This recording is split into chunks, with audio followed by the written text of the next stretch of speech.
반갑습니다. 장기 투자하는 파더 장투빠입니다.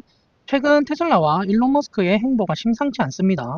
사우디의 4조 원대 오일머니가 머스크의 AI 기업에 쏟아지고 스페이스X와 xAI의 역대급 합병까지 터지면서 판이 완전히 뒤집히고 있습니다. 게다가 뱅가드와 블랙록 같은 월가의 1, 2위 큰 손들이 테슬라 주식을 문자 그대로 싹쓸이 매수했다는 사실까지 확인되었는데요. 오늘은 머스크의 무서운 큰 그림과 테슬라의 압도적인 자율주행 해자, 그리고 이에 맞서는 우버와 엔비디아의 숨막히는 인프라 전쟁까지 장기 투자자들이라면 절대 놓쳐서는 안 될 글로벌 빅테크들의 핵심 흐름을 정리해드리고 가겠습니다. 자, 본격적인 시작에 앞서 구독과 좋아요, 알림 설정이 영상을 만들 수 있는 가장 큰 원동력입니다. 바로 시작해 볼게요.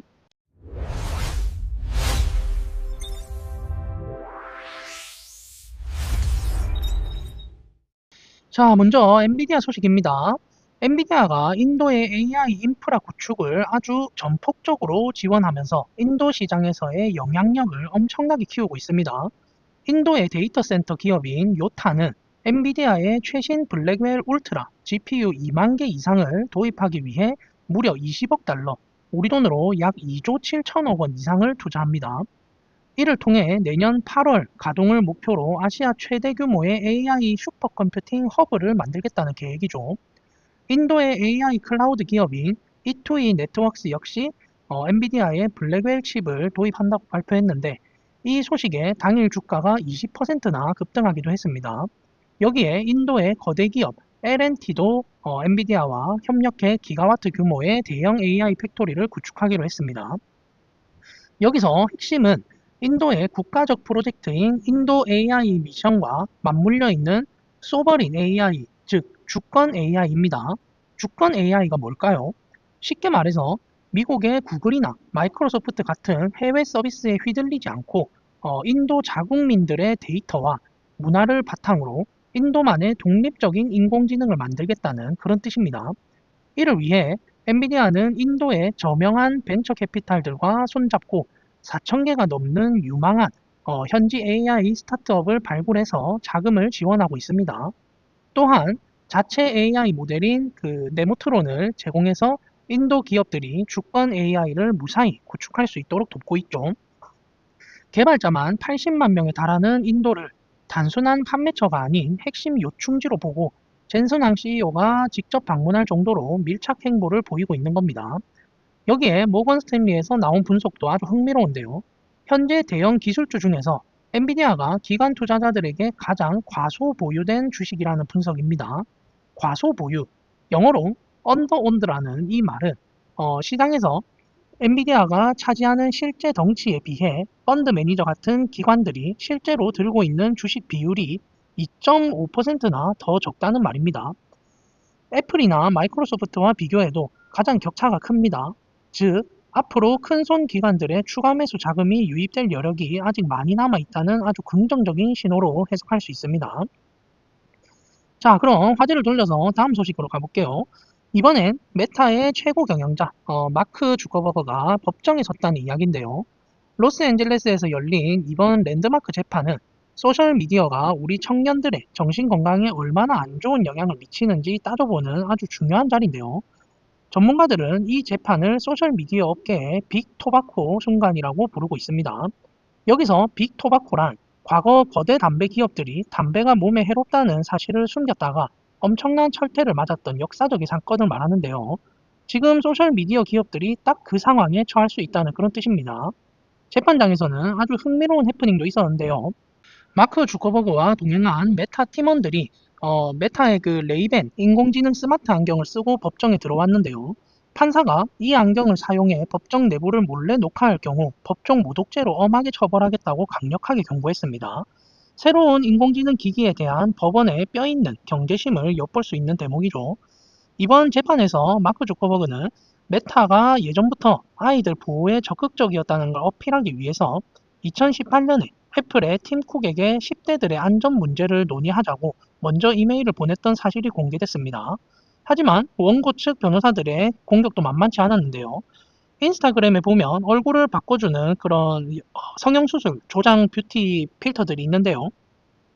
이 필터가 어린 소녀들에게 엄청난 악영향을 미친다는 그런 시카고 대학교 전문가 18명의 연구 결과와 내부 직원의 경고가 있었음에도 마크 주커버그가 이 필터 사용 금지 조치를 풀어버렸다는 사실이 도마 위에 올랐습니다. 마크 주커버그는 금지 조치가 사람들을 너무 가르치려고 들고 통제적이라고 느꼈으며 사람들의 표현의 자유를 더 우선시했다고 해명했습니다.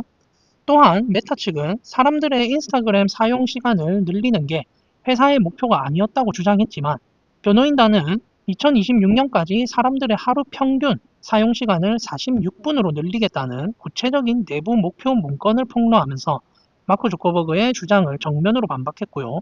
게다가 인스타그램은 규정상 13세 이상만 쓸 수 있지만 현실에서는 수백만 명의 13세 미만 어린이들이 나이를 속이고 가입해서 사용하고 있죠.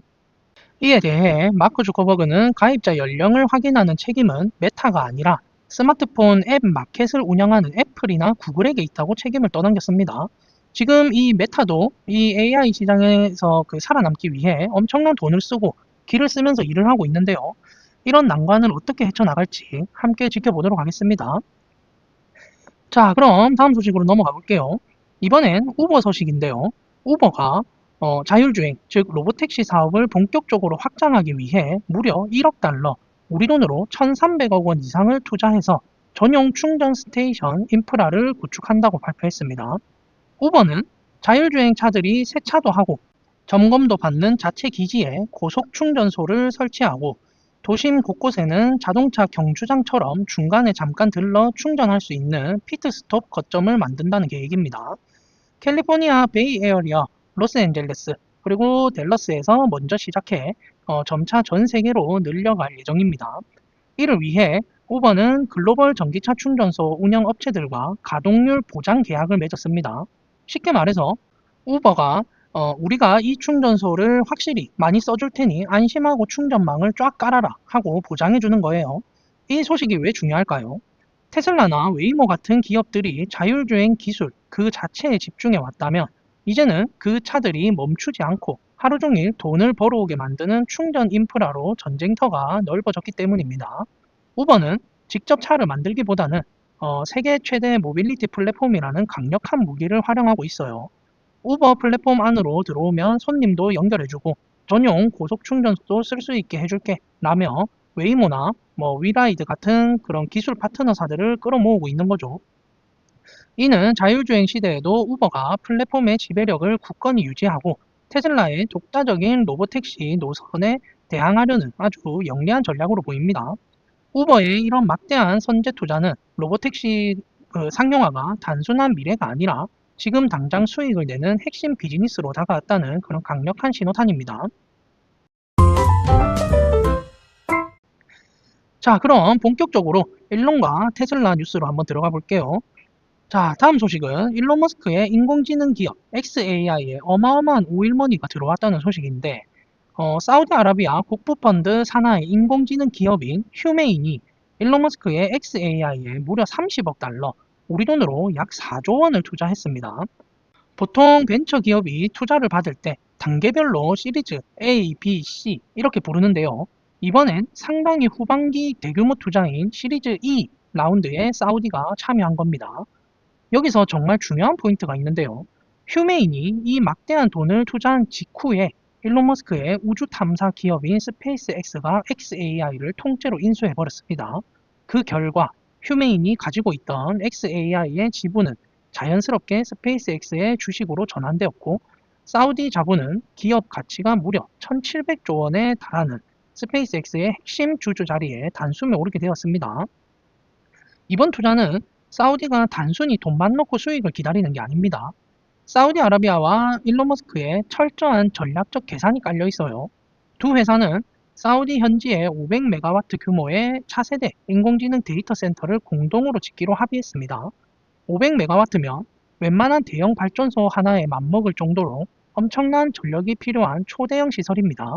이곳에 xAI의 인공지능 모델인 그록을 본격적으로 도입하겠다는 거죠. 사우디아라비아는 현재 국가 수입을 석유에만 의존하는 경제에서 벗어나 전 세계 인공지능 중심지로 거듭나겠다는 비전 2030 국가 프로젝트를 강력하게 밀어붙이고 있습니다. 반대로 일론 머스크는 전 세계 최고 수준의 인공지능을 개발하기 위해 막대한 자본과 거대한 데이터 센터를 지을 넓은 땅, 그리고 풍부한 전력이 필요하죠. 일론 머스크는 이렇게 확보한 최고의 인공지능 연산 능력을 스페이스X의 우주 위성 통신망과 결합하려고 합니다. 결국 이번 4조 원대 투자는 일론 머스크가 그리는 우주와 인공지능 생태계의 완성, 그리고 탈석유를 꿈꾸는 사우디아라비아의 목표가 완벽하게 맞아떨어진 거대한 동맹이라고 볼 수 있겠어요. 자, 그럼 다음 소식은요. 자, 뱅가드, 블랙록, 그리고 스테이트 스트리트 같은 이름 한 번쯤 들어보셨죠? 전 세계에서 가장 돈을 많이 굴리는 엄청난 규모의 자산 운용사들인데요. 이 대형 기관 투자자들이 최근 테슬라 주식을 말 그대로 쓸어 담았다는 소식입니다. 미국 증권거래위원회에 의무적으로 제출해야 하는 기관들의 주식 보유 현황을 나타내는 공시 데이터를 보면 명확히 알 수 있는데요. 2025년 12월 31일을 기준으로 뱅가드는 무려 654만 주, 블랙록은 약 281만 주를 추가로 매수했습니다. 수많은 대형 기관들이 테슬라 주식을 대거 사들인 것이 확인되자 시장에서는 흥분된 반응이 쏟아지고 있습니다. 테슬라 투자자들 사이에서는 이 소식을 최대한 많이 알리기 위해 이제 리트윗 해달라는 글들이 폭발적으로 올라오고 있어요. 자, 그리고 다음 소식은요. 아주 기분 좋은 소식인데 테슬라의 인기 모델인 모델 3가 미국의 아주 유명한 자동차 평가 매체인 에드먼즈에서 2026년 최고의 전기차로 선정되었습니다. 에드먼즈는 자체 테스트를 거쳐 10점 만점에 8.1점이라는 높은 평점을 주었는데요. 특히 주행 거리에서 544km를 기록하며 비슷한 크기의 전기 세단 중에서는 효율성이 가장 뛰어나다는 걸 입증했습니다. 에드먼즈의 차량 테스트 책임자인 조나단 엘팔라는 모델 3를 두고 속도, 주행거리, 승차감, 공간, 기술력, 편의성까지 거의 완벽하게 조합된 차량이라고 극찬했습니다. 합리적인 가격의 전기차를 원한다면 다른 건 고민할 필요도 없는 최고의 선택이라는 그런 강조를 했죠. 물론 장단점도 아주 상세히 분석을 했는데 장점으로는 뛰어난 주행거리와 빠른 가속력, 그리고 스포티하면서도 민첩한 핸들링을 꽂았습니다. 운전하기가 쉽고 시야 확보도 잘 되는데 시트까지 편안하고 실내 공간과 짐 싣는 공간도 넉넉하다고 합니다. 무엇보다 테슬라의 가장 큰 무기인 슈퍼차저, 즉 미국 전역에 깔려있는 테슬라 전용 급속 충전 네트워크를 너무나 편하게 이용할 수 있다는 점이 압도적인 장점으로 꼽혔습니다. 반면에 단점도 지적됐는데 차량의 거의 모든 기능을 가운데 있는 터치 스크린 하나로 조작해야 하다 보니 운전 중에 주의가 분산될 수 있다는 점, 그리고 안드로이드 오토나 애플 카플레이 같은 스마트폰 연결 기능을 지원하지 않는다는 점이 아쉬운 부분으로 언급했어요. 특히 이번 2026년형 모델 3에서 주목할 만한 변화가 있습니다. 가격 진입 장벽을 확 낮춘 36,000달러대, 우리 돈으로 약 5천만 원 안팎의 저렴한 스탠다드 트림이 새롭게 추가되었습니다. 기존의 롱레인지 모델은 프리미엄이라는 이름으로 바뀌었고요. 현재 모델 3는 가격 대비 성능이 너무 훌륭해서 시장에서 마땅한 대체제를 찾기 힘든 훌륭한 가치를 지니고 있습니다. 굳이 경쟁 차종을 꼽자면 가성비가 좋은 현대 아이오닉 6나 조금 더 비싼 럭셔리 라인업으로는 BMW의 i4, i5, 아우디 A6 그 정도로 언급이 되고 있습니다. 자, 그럼 이어서요. 테슬라의 핵심 기술, 자율주행 소프트웨어인 FSD의 최신 안전 데이터 소식인데요. 이 데이터를 보면 테슬라의 FSD가 사람이 직접 운전하는 것보다 얼마나 더 안전한지 명확하게 알 수 있어요. 최근 12개월 동안 북미 지역의 고속도로와 일반 도로 등 모든 주행 환경을 기준으로 조사한 결과인데요. FSD를 켜고 주행한 테슬라는 약 853만 킬로미터를 달려야 주요 충돌 사고가 한 건 발생하는 것으로 나타났습니다. 미국 전체 차량들의 평균을 보면 106만 킬로미터당 사고가 한 건 발생하거든요. 즉 테슬라 FSD가 미국 사람들의 평균 운전보다 약 8배나 더 안전하다는 그런 뜻입니다. 심지어 충돌 방지 같은 능동형 안전장치를 켜고 사람이 직접 운전한 테슬라 차량과 비교를 해봐도 FSD를 켜고 달렸을 때가 압도적으로 사고가 적습니다. 게다가 2026년 1분기에 들어서면서 테슬라 차주들의 FSD 사용량이 말 그대로 폭발적으로 늘어나고 있는데요. 하루 평균 2040만 마일 이상을 주행하며 역대 최고치를 경신했는데요. 1분마다 무려 1만 3천 마일씩 달리고 있는 엄청난 속도예요. 불과 몇 달 전과 비교해도 사용량이 30%나 급증했습니다. 이렇게 주행량이 폭발하다 보니 테슬라는 오늘 FSD 누적 주행 거리 기록을 무려 82억 마일로 대폭 상향 업데이트했습니다. 이번 1분기에만 20억 마일의 추가 기록이 세워질 것으로 예상되는데요. 인공지능 자율주행 기술은 질 좋은 실제 도로 주행 데이터가 많이 모일수록 더 똑똑해지고 정교해집니다. 경쟁사들이 도저히 따라올 수 없는 이 82억 마일이라는 엄청난 누적 데이터 자체가 테슬라만의 가장 강력한 해자, 즉 절대 무너지지 않는 진입 장벽이 되고 있습니다. 자, 오늘 제가 준비한 소식은 여기까지고요. 오늘 소식에 대해 구독자님들은 어떤 생각이 드셨는지 자유롭게 댓글로 남겨주시면 함께 이야기 나눠보겠습니다. 이상으로 장기 투자하는 바더 장투빠였습니다. 감사합니다.